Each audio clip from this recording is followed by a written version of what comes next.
सबसे पहले हम डिस्कस करेंगे कि तो हमने आपको लास्ट लेक्चर में बताया था उसका ओवरव्यू बताएंगे कि वो हमने क्या बताया था, और उसके आगे का फिर स्टार्ट कर देते हैं यहाँ पर।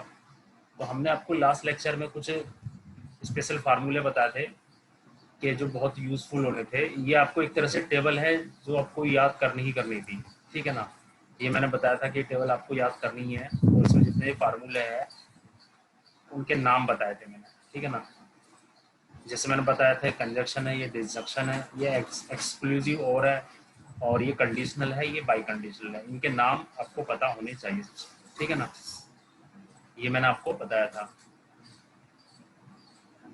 इसको क्या बोलते हैं, ये क्या है, ये है कंजक्शन, ठीक है।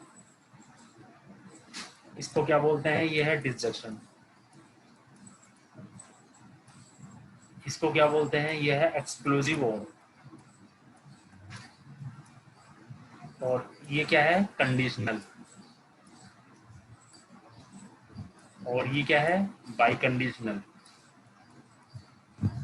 ओके, इसको इक्वलिटी भी बोलते हैं, क्लियर है। तो मैंने इसकी अलग अलग ट्रिक्स आपको बताई थी, एक रिकैप एक रिवीजन जो है करके हैं, क्योंकि इसके बेस पे ही है जो हम आप पढ़ेंगे आगे, क्लियर। अगर आपके पास पी और क्यू दो प्रोपोजिशन है, पी और क्यू, तो इनकी जो चार टोटल होगी, जैसे T T T F F T F F, ये चार केसेस होंगे, ठीक है। नंबर एक निगेट पी, निगेट, इसे निगेट बोलते हैं यहाँ पर, मैं लिख देता हूँ निगेट। निगेट नंबर वन होगा निगेट पी। निगेट क्या करता है, जब यहाँ टी होगा तो हम इसका निगेट कर रहे हैं, तो ये टी का एफ हो जाएगा और एफ का टी हो जाएगा। तो निगेट तो इजी है, इसमें तो किसी को कोई कंफ्यूजन ऐसा नहीं है। निगेट बोलते हैं जीरो का वन, वन का जीरो, ओके, उसको निगेट बोलते हैं। तो ये पी है और ये उसका निगेट है, तो इसमें तो किसी को कोई प्रॉब्लम है ही नहीं, ठीक है। सेकंड है आपका कंजक्शन। कंजक्शन हालांकि मैंने एक बार डिस्कस किया है ये सब, लेकिन जो नया नया टॉपिक होता है ना, वो एक बार से समझ में नहीं आता है, मुझे पता है, इसलिए मैं आपको फिर बता रहा हूँ कंजक्शन क्या होता है। कंजक्शन कंजक्शन बोलते हैं हम कि हमने आपको एक टेबल बनाई थी, और वो टेबल जो है मैं आपको फिर बता देता हूँ। जैसे कि यहाँ हमने पी और क्यू लिखना है,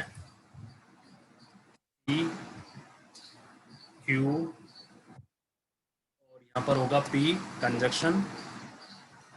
कंजक्शन यानी वो जो सिंबल था वही वाला सिंबल लगा देता हूँ।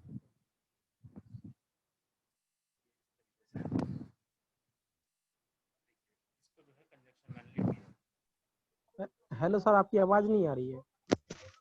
हेलो, मेरी आवाज हेलो, आ रही है? अब आ रही है सर। मैंने आपको बताया था ये कंजक्शन है। कंजक्शन क्या होता है,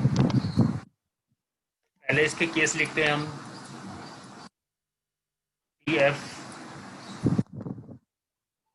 F T, false true, false आपको ये, ट्रू। हाँ, इस तरीके से याद होना चाहिए कि किसी भी ऑर्डर में आप इसे लिखो तो ये इसका आंसर आप सही बता सकें। तो ये कंजक्शन है, क्लियर है। इसको जो ना एंड सिंबल से भी रिप्रेजेंट करते हैं, ओके। तो एंड का जो मतलब होता है प्रोडक्ट होता है, यानी मल्टीप्लाई, प्रोडक्शन, क्लियर। मैंने आपको एक ट्रिक बताई थी, वो ट्रिक अगर आपको याद है तो आप ये सब बताएंगे। ये टी का मतलब होता है वन, और एफ का मतलब होता है जीरो, याद कीजिए, ये बताया। और मैंने बताया है कंजक्शन का मतलब होता है मल्टीप्लाई, तो वन को जब वन से मल्टीप्लाई करेंगे तो कितना आएगा, वन आएगा। वन, वन को जीरो से मल्टीप्लाई करेंगे तो जीरो, जीरो, जीरो, जीरो। जो वन है उसको आप लिखते हैं टी, और इसको लिखते हैं आप एफ, जीरो को एफ लिखते हैं और एफ लिखते हैं। अब देखिए, यानी अब ये होता है आपका कंजक्शन जो हम आपको यहाँ पर बता रहे थे। ये देखिए टी एफ एफ एफ, तो क्लियर हो गया, ठीक है। कैसे आया था ये कंजक्शन, कैसे आएगा, T F F F, okay. अब देखिए डिसजंक्शन जो होता है वो क्या होता है, इसमें इस तरह का सिंबल होगा, इसका मतलब होता है प्लस। ओके, जब आप इसको भूल जाइए तो हो चुका है हमारा, ठीक है। जब आप 1 को 1 से प्लस करेंगे, ये टी है ना 1 1, तो 1 1 को 1 से प्लस करेंगे तो वैसे 2 आएगा, लेकिन बाइनरी में हम सिर्फ वन ही बात आता है कर सर। रहे हैं कि 0 या 1, तो यानी कोई वैल्यू एग्जिस्ट करेगी कि नहीं, तो 1 आए, हम यहाँ पर लिखेंगे 1, और 1 और 0 कितना होगा 1, 0 और 1 कितना होगा 1, 0 0 कितना होगा 0। अब 1 की जगह आपको पता टी लिखते हैं आप, और 0 की जगह आप लिखते हैं एफ। तो आपका ये डिसजंक्शन भी क्लियर हो गया आई थिंक। अगर किसी को कोई कंफ्यूजन हो अभी बता देना। तो डिसजंक्शन देखिए हो गया, टी टी टी एफ, ये आपका डिसजंक्शन था, ये जो भी हमने लिखा है T T T F, clear है। अब इसमें जो है एक होता है एक्सोर, यानी ये वाला सिंबल होता है प्लस का, लेकिन इसमें जो ना सर्किल होगा एक्सोर। इन दोनों में एक फर्क होगा, दरअसल ये भी प्लस है, आप देख रहे हैं ये भी तो प्लस है और ये प्लस है, लेकिन इसके ऊपर जो है एक्सोर है। एक्सोर की डेफिनेशन ये होती है कि जैसे फॉर एग्जांपल आप इसमें जब 1 और 1 को ऐड करते हैं तो 2 आता है एक्सोर, ये मैं एक्सोर की डेफिनेशन बता रहा हूँ। तो 2 को बाइनरी में आप 1 0 लिखते हैं, तो जो ये वाले डिजिट है ये यूज करते हैं हम एक्सोर में, अगर हम एक्सोर डिस्कस कर रहे हैं। बस ये फर्क है और कोई डिफरेंस नहीं है, लेकिन ये आपको याद होना चाहिए वरना गलत हो जाए। एक्सोर में क्या फार्मूला होता है, जब आप ऐड करते हैं तो जो उसकी एक्सक्लूसिव बिट है वो लेते हैं, यदि 1 1 होता है 2 बाइनरी में, अब बाइनरी में 2 को लिखते हैं 1 0, ठीक है। आपको ये पता नहीं होगा ना शायद, क्या नाम है 2 को 1 0 क्यों लिखते हैं, किसको पता है किसी को नहीं पता? यही फॉर्मेट होता है सर ये। नहीं, अच्छा ठीक है, मैं इसको अलग से एक्सप्लेन कर देता हूँ, अभी 1 मिनट वेट कीजिए, वो पता होना ज़रूरी है, ठीक है, क्योंकि आप बीसीए के स्टूडेंट्स हैं, मैं आपको बता देता हूँ। फिलहाल जो है अब ये देखिए कि बाइनरी होता है। बाइनरी में 2 को 1 0 क्यों कहते हैं, कोई बताएगा मुझे? नहीं पता? सर ये बाइनरी में 102 होता है। 102 होता है, लेकिन क्यों होता है? चलिए मैं बता देता हूँ, लेकिन इस क्वेश्चन को कर देते हैं पहले, ठीक है। तो एक्सक्लूसिव और क्या करेगा, एक्सक्लूसिव और जब आप 1 और 1 को ऐड करेंगे तो 1 0 आएगा, तो 1 0 में एक्सक्लूसिव और जो लेता है वो लास्ट डिजिट को लेता है, यानी 0 को, तो यहाँ आएगा 0 और 1। मैं इसको जो ना, अगर आपको कोई कंफ्यूजन हो पूरा नया बना देता हूँ, क्योंकि राइटिंग इसमें जो ना सही आती नहीं है, ये इस तरह से, ठीक है।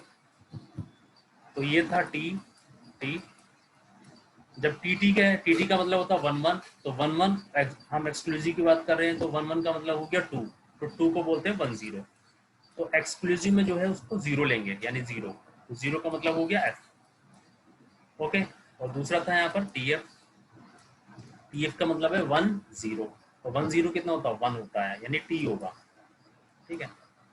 और फिर था एफ टी यानी 0 1, 0 1 कितना होता है 1 होता है, 1 का मतलब हम टी बोलते हैं। और फिर होता है लास्ट एफ यानी 0 0, 0 0 को ऐड करते हैं तो कितना होता है, वो 0 ही होता है, यानी एफ होता है। तो यानी ये आप ये देखिए, ये आप याद हो गया एफ टी एफ, ओके, क्योंकि ये जो है सब सीखना बहुत जरूरी है।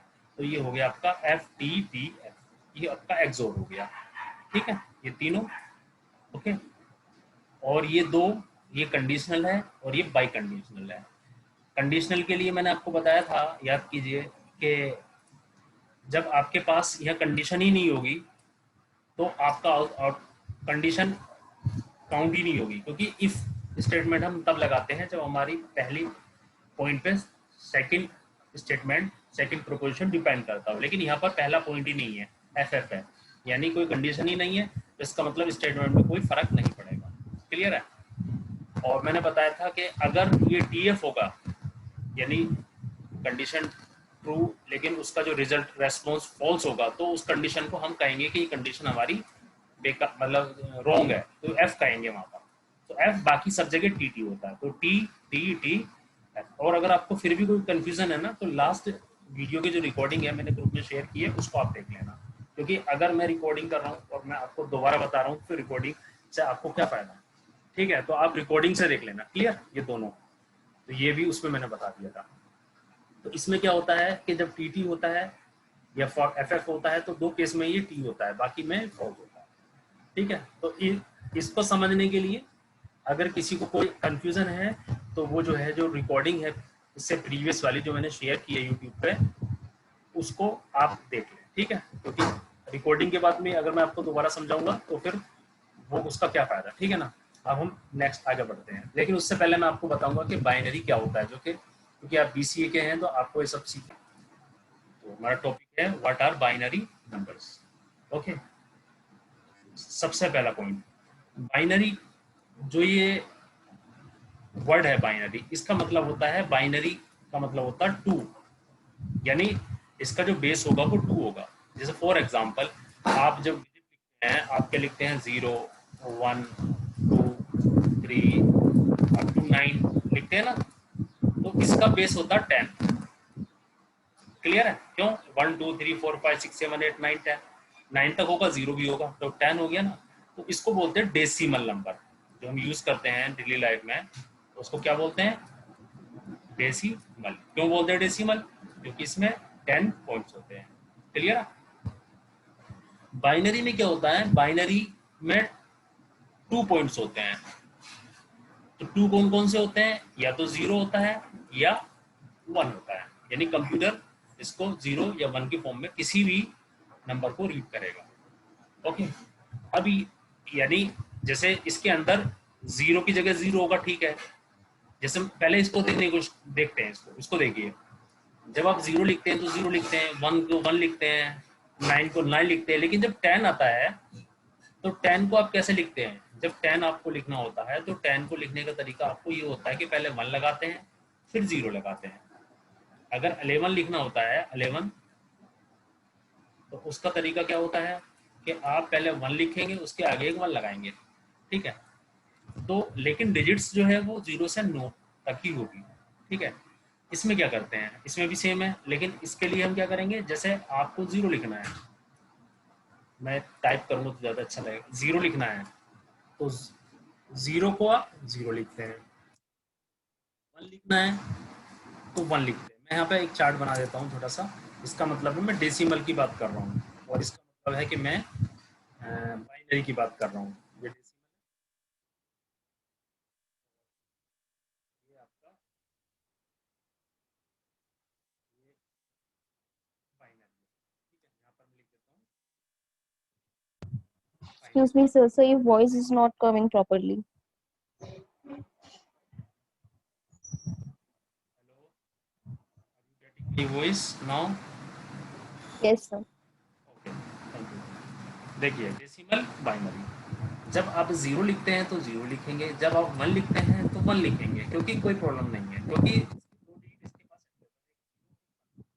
लेकिन अब प्रॉब्लम क्या आएगी, जब आप यहाँ पर 2 लिखेंगे, तो क्योंकि बाइनरी के अंदर तो 2 डिजिट होता ही नहीं कुछ, तो यहाँ पर हम क्या करेंगे, इसको हम कैसे रीड करेंगे, क्या लिखेंगे, इसको हम लिखेंगे 10, लेकिन क्यों, ये मैं आपको बता देता हूँ। इसके लिए हम एक चार्ट पे जाएंगे, सबसे पहले बता देता हूँ।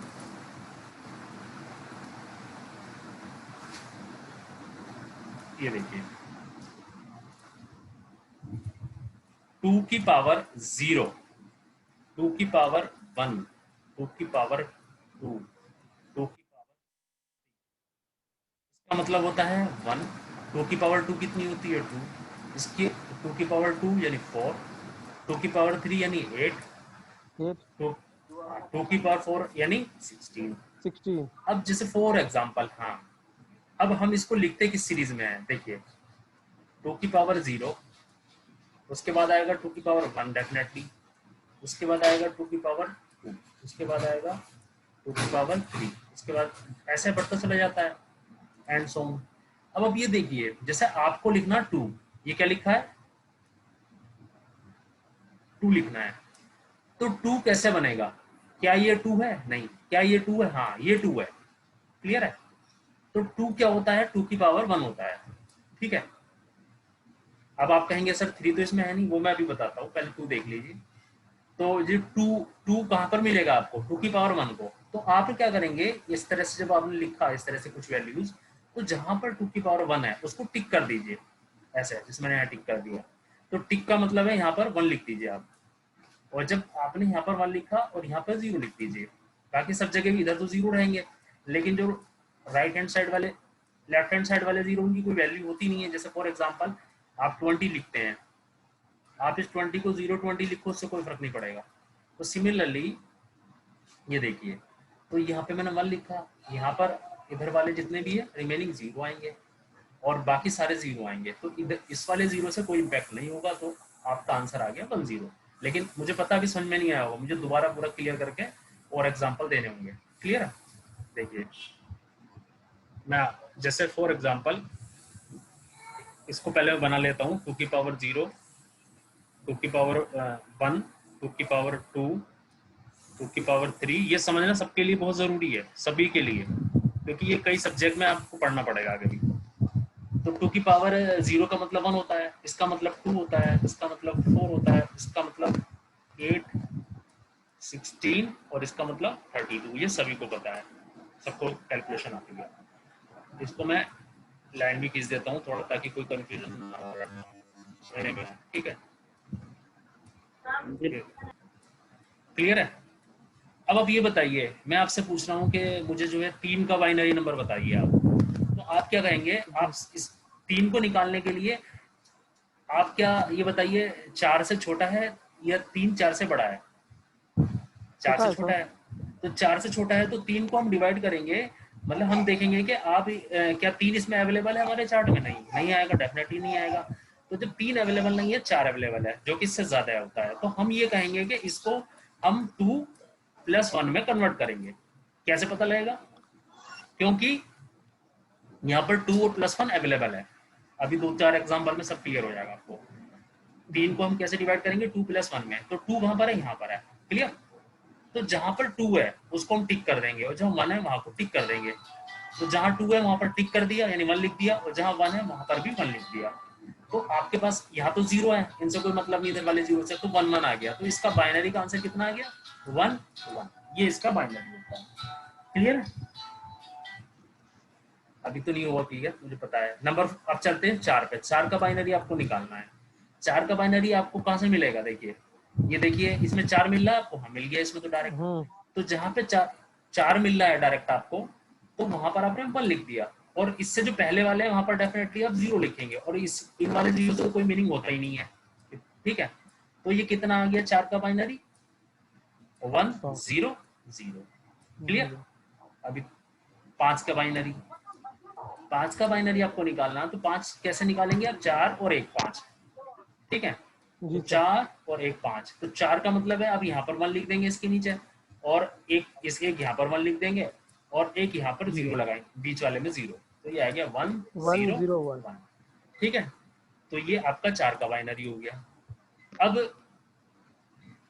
अब आपको समझ में आना शुरू हो गया होगा। 1 और 2 4 8 16, बस इतना काफी।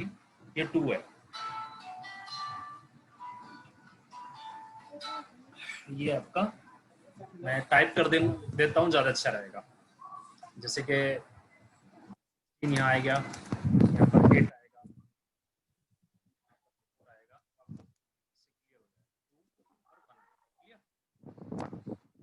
क्यों लिखा मैंने ये 1? क्योंकि ये 2 की पावर, ये यहाँ पे लिखते हैं 2 की पावर 0 जो कि 1 है, और यहाँ लिखते हैं 2 की पावर 1, यहाँ लिखते हैं 2 की पावर 2, और यहाँ लिखते हैं 2 की पावर 3। जैसे कि हमारी रिक्वायरमेंट होती है वहां तक हम लिखते चले जाते हैं 2 की पावर 4। क्लियर होगी यहाँ तक?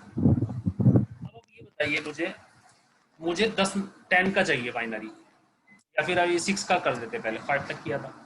तो 6 कहाँ? क्या ये 6 है? नहीं, ये 6 है। नहीं, ये 6 है। ये 8 है, ये ज्यादा हो गया। क्या नाम है, 8, तो 8 जो है 6 से ज्यादा हो गया, तो आपको जो ना इधर ही 6 मिल जाएगा। तो वो कैसे मिलेगा 6? आप क्या करेंगे 6 के लिए? आप ये करेंगे कि 4 और 2 दो को सेलेक्ट कर लेते हैं। ठीक है? तो इनको सेलेक्ट करें, जिसको हम सेलेक्ट करते हैं ना उसका मतलब ये होता है कि हम उसके नीचे 1 लिखेंगे। जैसे यानी हमने इसको सेलेक्ट किया तो इसके नीचे 1 लिख दीजिए आप, इसको सेलेक्ट किया आपने इसके नीचे 1 लिख दिए, और जिसको सेलेक्ट नहीं किया है वो राइट हैंड साइड में है उसके नीचे 0 लिखेंगे। क्लियर? तो 110, तो इसका आंसर आ गया इक्वल टू 110। ये इसका बाइनरी। 7 का बाइनरी, भाई कौन है, माइक ऑफ कर ले यार प्लीज, बहुत गंदा आवाज आ रहा है। 7 का बाइनरी कैसे निकालेंगे हम? ये 8 से इसमें 7, इसका बाइनरी होगा 4 2 और 1। 7 होता ना, देखिए अगर हम 4 2 को ऐड करें तो 7 होगा कि नहीं होगा? तो इन तीनों को हम सेलेक्ट कर लेंगे, यानी 4 को 2 को और 1 को, तो तीनों को सेलेक्ट करेंगे तो बाइनरी होगा। इसको भी सिलेक्ट कर लिया आपने, इसको भी सिलेक्ट कर लिया, इसको भी, बाइनरी होगा 1 1 1। ठीक है, क्लियर? अभी नहीं अरे सर आवाज चली गई, आवाज आ रही है, जा रही है। हेलो, आप मुझे बताइए अगर हम 10 सर का पहले बाइनरी पढ़ा था, निकालेंगे, ये थोड़ा बहुत भूल गए सर। 10 का बाइनरी 1010 क्योंकि 8 1010 सर, आंसर इज 1010। यहाँ 8 है और ये 2 है 10, तो यहाँ आएगा 1 और यहाँ आएगा 0, यहाँ आएगा 1, यहाँ आएगा 0। 0 ठीक है ना? 1010। ओके, तो मुझे निकाल के दिखाइए 11 और 12 का, और आंसर बताइए, मैं होल्ड कर रहा हूँ। ठीक है, 11 और 12 का निकाल के मुझे आंसर बताइए। 11 और 12 सर। हेलो, सबसे पहले हम जानेंगे कि WFF या वेल फॉर्म फार्मूलाज क्या होता है। ठीक है, देखिए जैसे हमने अभी पढ़ा था कि प्रोपोजिशन पढ़ा था। प्रोपोजिशन क्या होता था कि जिसका कोई स्टेटमेंट होता था जिसका आंसर ट्रू या फॉल्स में आता था, पढ़ा था हमने। ठीक है, जैसे ऊपर हमने टेबल पढ़ी थी। ठीक है, लेकिन इसमें क्या होता है कि जो ऑल स्ट्रिंग्स है उनका आंसर जरूरी नहीं कि इसी तरीके से एक लाइन में आ जाएगा। Not all string can represent proposition of the predicate logic. Those which produce a proposition when their symbol are interpreted must follow the rules. यानी हमें कुछ रूल फॉलो करने पड़ेंगे और उनको जो है फिर वेल फॉर्म्ड फार्मूलाज कहा जाता है।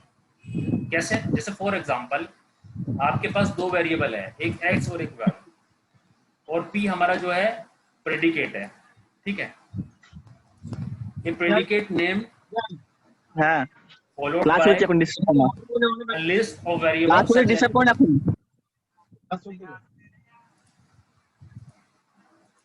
a predicate name followed by a list of variables such as pxy, where p क्या है, predicate name है, और xy वेरिएबल है, उसको एटॉमिक फार्मूला भी कहा जाता है।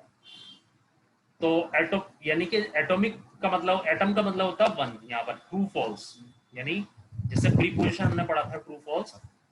तो वेल फॉर्म फार्मूला क्या होता है? वेल फॉर्म फार्मूला ये दिखाता है कि हर स्टेटमेंट आपका जो हम डिस्कस कर रहे थे ऊपर, वो एक लाइन में नहीं हो सकता है, उसको हम आगे भी उसको कंपोजिट बना के डिस्कस करते हैं, तो उसको वेल फॉर्म फार्मूलाज कहते हैं। लेकिन वो तब होता है जब जो हमारे रूल हो वो वैलिड हो। जैसे for example well formed formula जो है प्रेडिकेट कैलकुलस में, नंबर 1 ये होगा कि कोई भी जो एटॉमिक फार्मूला है वो WFF होगा, यानी जो हमने ये सब पढ़ा है ना, ये सब ये सब इन सब का यूज होगा। ठीक है, number 2, if A is WFF then 7E, यानी अगर उसमें आप कोई कांस्टेंट की मल्टीप्लाई करते हैं या उसको कितने टाइम्स एक ही स्टेटमेंट को आप लिखते हैं तो वो भी WFF होगा। जैसे एक स्टेटमेंट है, वही स्टेटमेंट आप दोबारा लिख रहे हैं 3 बार 4 बार 7 बार, तो वो सेम ही होगा, यानी उस पर कोई फर्क नहीं पड़ेगा। जैसे ट्रू है, ट्रू का मतलब होता है 1, अगर ट्रू की आप कहीं भी किसी भी पॉजिटिव में मल्टीप्लाई करते हैं तो वो ट्रू ही होगा। ठीक है,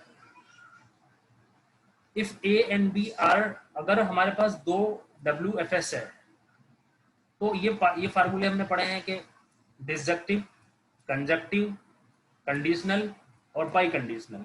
ये डी का मतलब है, यहाँ पर ये डी जो है इस तरह से लिखा हुआ है, ये डी इसमें ये कहना चाह रहे हैं, ये वाला सिंबल यहाँ ये जो होता है बाई कंडीशनल, ये मतलब। तो यानी कि अगर हमारे पास दो वेल फॉर्म फार्मूलेज हैं, वो ए और बी है, तो उसका मतलब जब हम उसको कंपोजिट करेंगे इन सब रूल को लगा के, जो हमने रूल पढ़े हैं, इनके अलावा और भी है, ये यही नहीं कि सिर्फ ये रूल है, तो इन सब के रूल के अलावा इन और भी रूल है। जब हम इनको लगाएंगे और इनको कैलकुलेट करेंगे तो ये भी WFF होंगे, ये भी तब, लेकिन कंडीशन क्या है, अगर ए और बी, जैसे अभी हमने पढ़ा था, अगर ए और बी क्या था, बाइनरी था यहाँ पर, तो जब हम उनको यहाँ पर प्रेडिक्ट, डिसजक्टिव, कंजक्टिव सब निकाल लेते तो ये भी बाइनरी की फॉर्म में निकाल लेते हम, ठीक है। तो इसी तरीके से अगर ये वैलिड WFF होंगे तो जो हम ये सब निकाल रहे हैं ये भी वैलिड WFF होगा, यानी, ठीक है। और इसमें एक नया वर्ड ये देखिए, इफ A इज WFF और X कोई वेरिएबल है, तो जो वेरिएबल है इस A के रिगार्डिंग और जो वेरिएबल है इस A के रिगार्डिंग, ये दोनों WFF है। इसका मतलब क्या है? इसका मतलब ये है कि इसमें दो सिंबल होते हैं, एक ये वाला सिंबल होता है, इसका मतलब इसको यहाँ पर बोलते हैं फॉर ऑल, फॉर ऑल,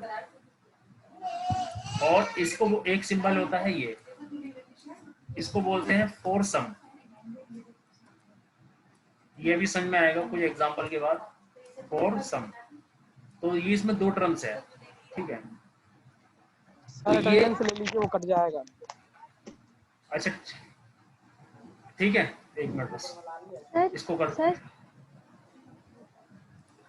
हाँ बोलो। सर आपने 4 लाइन में ये देखिए, ये जो वैल्यूज है ये ऑल वैल्यूज है, ये सम वैल्यूज है।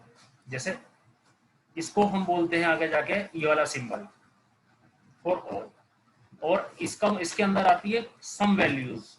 तो यानी इसके जो सिंबल है वो नीचे है, ठीक है ना, नीचे वाले एग्जांपल में। तो ये लिखा है कि अगर ये जो है WFF है और X कोई वेरिएबल है, तो इस वेरिएबल को हम लेंगे या उसकी कुछ वैल्यूज को लेंगे या सब वैल्यूज को लेंगे, वो सब WFF होगा। जैसे फॉर एग्जांपल जैसे 100 है, तो 100 में 1 भी है और 0 भी है, सारी वैल्यू जो होगी वो 100 होगी, एक वैल्यू होगी 1, एक वैल्यू होगी 0, अलग अलग लेंगे तो वो इस तरह से होंगे। तो ये वाले सिंबल को बोलते हैं फॉर ऑल। ये अभी नीचे हम बताएंगे आपको, नीचे इसका एग्जांपल है। अरे सर अभिजीत कुछ पूछ रहा है सर, अभिजीत कुछ पूछना